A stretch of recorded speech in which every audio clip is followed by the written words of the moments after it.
কবরবাসীরা বেঁচে গিয়েছে মরে গিয়ে, বিপদে পড়ে আছি আমরা, তাই না? যারা মরে গেছে ওরা বেঁচে গেছে, ওদের চ্যাপ্টার শেষ, আমাদের ওই চ্যাপ্টার এখনো শেষ হয় নাই। ওরা চলে গিয়ে আমাদের চোখে আঙ্গুল দিয়ে বলে গেল যে তোমরাও আসতেছো, দ্য ডেস্টিনেশন ইজ সেম, গন্তব্য একটাই, কেউ আগে কেউ পরে। কেউ কি এই মৃত্যু থেকে বাঁচতে পারবে? কথা বলেন। আল্লাহর ওলিরা বাঁচতে পারে নাই, নবীরা বাঁচতে পারে নাই। যেই ফেরেশতা এই মৃত্যুর কাজে নিয়োজিত সে মালাকুল মাউতও বাঁচতে পারবে? সবাইকে মারার পরে আল্লাহ তাকে বলবে এবার তুমি মরো, মুত ইয়া মালাকাল মাউত, হে মৃত্যুর ফেরেশতা তুই মর। তখন সেও মরে যাবে, কেউ থাকবে না, থাকবে শুধু একজন, তিনি কে?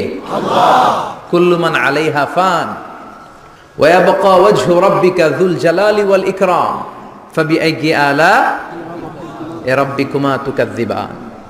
এই পৃথিবীতে যা দেখো সব ফান, সব চলে যাবে, নিঃশেষ হয়ে যাবে, থেকে যাবে একজন, তিনি কে? আল্লাহ। আল্লাহ থেকে যাবেন। এজন্য এগুলো হচ্ছে রিমাইন্ডার। এই মাহফিলগুলোতে আসলে, কবরস্থানে গেলে হৃদয়টা একটু নরম হয়।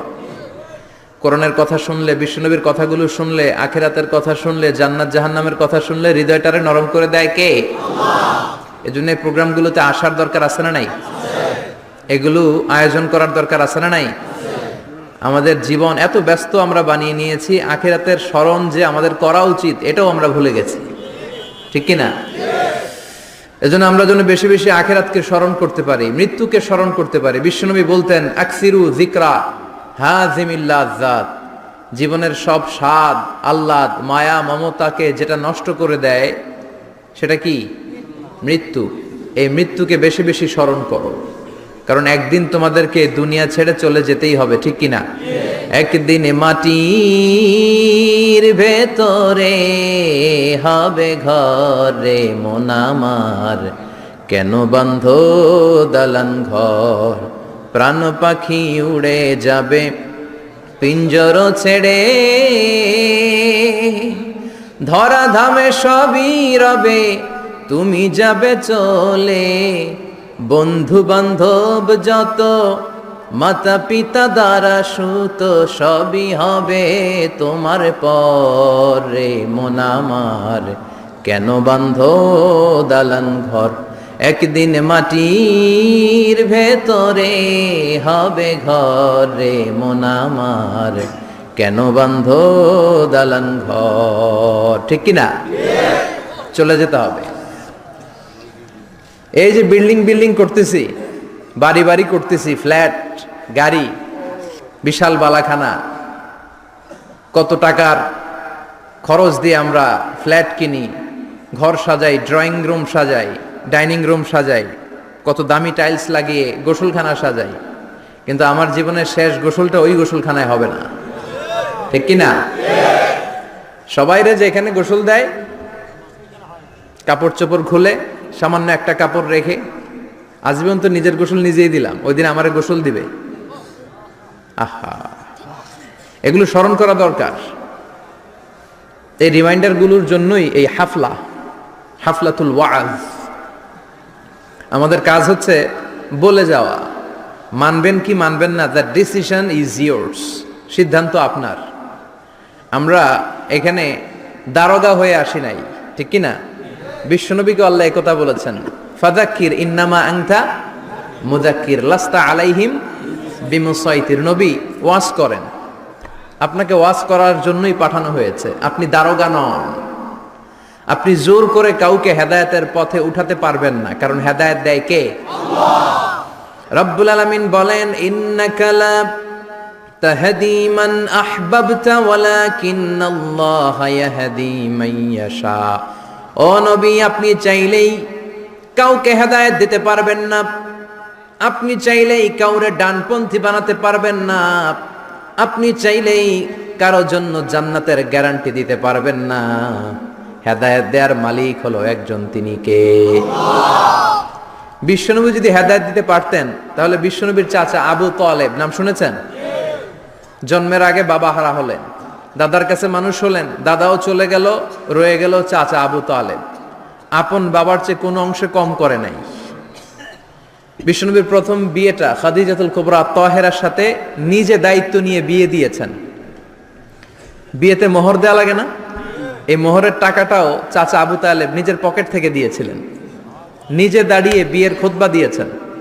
আজীবন ছাতার মতো নিজের ভাতিজাকে আগলে রেখেছেন যাতে কাফের মুশরিকরা হার্ট করতে না পারে। কিন্তু তারপরেও এই চাচার নসিবে কি হেদায়েত জুটেছে?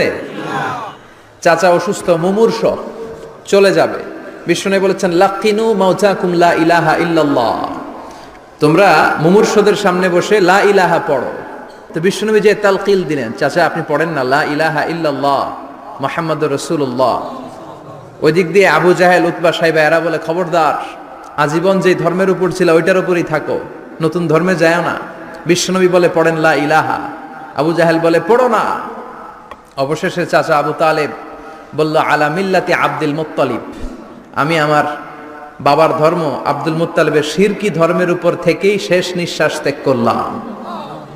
নসিবে হেদায়েত জোটে? এই পৃথিবীতে অনেক বাবা ছিল নবী, নিজের কলিজার টুকরা ছেলের হেদায়েত দিতে পারে নাই। নূহ আলাইহিস সালাম আল্লাহর নবী না? ওনার ছেলে কানাআনের হেদায়েত হয় নাই, ঠিক কি না? সাইয়েদনা ইব্রাহিম আলাইহিস সালাম নবী না? শুধু কি নবী, আবুল আম্বিয়া, নবীদের বাবা। বিশ্বনবীর বংশের গোড়া মিলতে মিলতে মুহাম্মদ ইবনে আব্দুল্লাহ ইবনে আব্দুল মুত্তালিব ইবনে হাশিম ইবনে কিলাব ইবনে মুররা ইবনে গালিব ইবনে ফেহের, এভাবে যেতে যেতে যেতে যেতে যেতে আদনান, যেতে যেতে যেতে যেতে ইসমাইল, যেতে যেতে যেতে ইব্রাহিম আলাইহিস সালাম। বিশ্বনবীর বাবা, বিশ্বনবী দোয়া করতেন আনা দাওয়াতু আবি ইব্রাহিম, আমি আমার বাবা ইব্রাহিমের দোয়ার ফসল। সাইয়েদনা ইব্রাহিম আলাইহিস সালাম ছিলেন সব নবীদেরও বাবা, কিন্তু উনার বাবার হেদায়েত হয় নাই। আল্লাহু আকবার। সাইয়েদনা লূত আলাইহিস সালাম আল্লাহর নবী, স্ত্রীর হেদায়েত হয় নাই। স্বামী নবী, স্ত্রীর হেদায়েত হয় নাই। আসিয়া গোটা বিশ্বের মুমিন নারীদের মডেল, কিন্তু আসিয়ার জামাই ফেরাউনের হেদায়েত হয়েছে? হয় নাই। এজন্য হেদায়েত দেয় কে? আল্লাহ। এজন্য আমরা প্রতিদিন সূরাতুল ফাতিহার ভেতরে পড়ি ইহদিনাস সিরাতাল মুস্তাকিম, ও আল্লাহ show us the right path. আমি যদি পথ ভুলে যাই, আমাদের পথ দেখায় দিবে কে? আল্লাহ। আমি যদি কোনো দিন পথে ভুলে যাই, হাত ছানি দিয়ে কাছে নিও, মমতার বন্ধনে আমায় বেঁধে সব ভুল ক্ষমা করে দিও। আমি যদি কোনো দিন পথ ভুলে যাই, হাত ছানি দিয়ে কাছে নিও, মমতার বন্ধনে আমায় বেঁধে সব ভুল ক্ষমা করে দিও। পড়েন আমিন। আমরা যদি পথ ভুলে যাই, আমাদের পথ দেখায় কে? আল্লাহ। এজন্য আমরা পড়ি ইহদিনাস সিরাতাল, সবাই পড়েন ইহদিনাস সিরাতাল। ও আল্লাহ, show us the right path, show us the correct path, show us the middle path. বিশ্বনবী একবার খেজুরের একটা ডালা ভাঙলেন, বুখারীর বর্ণনা। ডালা ভেঙে সাহাবাদেরকে নিয়ে মরুভূমির মাঝখানে ডালা দিয়ে একটা দাগ টানলেন, লম্বা দাগ টানলেন বালুতে, আর বললেন হাযা সিরাতুল মুস্তাকিম, এটাই সিরাতুল মুস্তাকিম। আর ডানে বায়ে অনেকগুলো দাগ টানলেন আর বললেন হাযিহি সুবুলুশ শায়তান, এগুলো শয়তানের রাস্তা। এক এক রাস্তায় এক এক শয়তান থাকবে, এক এক ডানে বায়ের এক এক রাস্তায় এক এক শয়তান হাতছানি দিবে। এক শয়তান বলবে আসো তাফসীর মাহফিল বাদ দিয়ে গানের কনসার্টে আসো, ওখানে মমতাজ গান গায়, আছে না নাই? আরেক জায়গায় বলবে মদের আড্ডাখানায় আসো, হিন্দি সিরিয়াল শুরু হয়েছে দেখতে আসো, জিনা করতে আসো, মিথ্যা বলতে আসো, চুরি করতে আসো, ঘুষ দিতে আসো, বেপরদার পথে আসো, অন্যায়ের পথে আসো, অপরাধের পথে আসো। এক একটা পথ থেকে ডানে বায়ে শয়তান হাতছানি দেয়, কিন্তু মুমিন কখনো তার পথ হারায় না, ঠিক কিনা? মুমিন সিরাতুল মুস্তাকিমে উঠেছে। এই সিরাতুল মুস্তাকিমের পথটা সোজা না বাঁকা? কথা বলেন। সোজা, স্ট্রেইট ফরওয়ার্ড টু জান্নাহ, স্ট্রেইট ফরওয়ার্ড টু জান্নাহ। এই দুনিয়াতে এই রাস্তায় উঠলে হাঁটতে হাঁটতে রাস্তার ওই মাথায় দেখবেন জান্নাতে ঢুকে গেছেন। সুবহানাল্লাহ। বাড়িতে গিয়ে বললেন পড়েন আল্লাহু আকবার। এজন্য পথ দেখায় কে? আল্লাহ। পথ চাইবো কার কাছে? আল্লাহ। বিপদে আপদে সুখে দুঃখে যে কোনো অবস্থায় আমরা ভরসা রাখবো কার উপর? কারণ তিনিই পারেন আমাদেরকে বিপদমুক্ত করতে। তিনি বিপদমুক্ত করেছেন বিপদগ্রস্তদেরকে, তিনি বিপদগ্রস্তদের সহায়। মনে থাকবে ইনশাআল্লাহ। পড়েন, কবরবাসীতে যারা ঈমান নিয়ে চলে গেল আল্লাহ তাদের মাফ করো, কবরগুলারে জান্নাতের বাগান বানাও। আজকের প্রোগ্রামের সভাপতি জনাব Shah Alam Sarkar, MD, Dubai air travels Companiganj আসছে সভাপতি, মাশাআল্লাহ। প্রধান অতিথি জনাব সাইফুল ইসলাম সরকার হারুন, প্রশাসনিক কর্মকর্তা, গণপূর্ত গৃহায়ণ মন্ত্রণালয়। কথা হলো আমার সাথে, আমার আগে কথা বলেছে কারি ইয়াহিয়া নোমানি, কথা বলেছে মির্জা মোহাম্মদ ইয়াসিন আরাফাত, চমৎকার কথা বলেছে। যারাই কথা বলেছে ভালো কথাগুলো আমরা যেন আমলে নিতে পারি, আল্লাহ তুমি তৌফিক দাও। আসুন আমাদের অনেক দামি সময় আমরা নষ্ট না করে সরাসরি কোরআন থেকে শুনি। আমি আমার খুতবার শুরুতে সূরাতুল হাশরের 20 নম্বর আয়াত তেলাওয়াত করেছি। এটা মুখস্থ আছে অনেকের, আছে না? লা ইয়াস্তাবি আসহাবুন নার ওয়া আসহাবুল জান্নাহ, আসহাবুল জান্নাতি হুমুল ফাইজুন। সূরাতুল হাশরের এই 20 নম্বর আয়াতে আল্লাহ তাআলা বলছেন যারা জান্নাতে যাবে আর যারা জাহান্নামে যাবে তারা কখনো সমান নয়। যারা জান্নাতে যাবে তারাই হচ্ছে সফল কাম। সুবহানাল্লাহ পড়ে। এখন সিদ্ধান্ত আপনার নিতে হবে, আপনি কই যাবেন, আমি কই যাব। আল্লাহ তো বলে দিলেন the people of heaven and the people of hellfire are not equal. The people of heaven gained the ultimate success. সর্বোচ্চ সফলতা অর্জন করেছে তারা, জান্নাতি হয়েছে যারা। ঠিক কি না? সফলতার মানদণ্ড আল্লাহ কোরআনে অনেকগুলো দিয়েছেন। কোথাও বলেছেন قد أفلح المؤمنون الذين هم في صلاتهم خاشعون, সফল হয়েছে তারা, ঈমান এনেছে যারা। আবার কোথাও বলেছেন قد أفلح من زكاها وقد خاب من دساها, নিজের আত্মাকে পরিশুদ্ধ করেছে যারা, সফল হয়েছে তারা। আবার সূরা হাশরের 20 নম্বর আয়াতে আল্লাহ বললেন জান্নাতে ঢুকতে পেরেছে যারা, সফল হয়েছে তারা। জান্নাতে ঢুকতে, কোন রকম ঢুকতে পারলেই সফল। এটাই তো আমরা চাই। আমরা কি চাই? জান্নাত চাই। চিল্লায় বলেন কি চাই?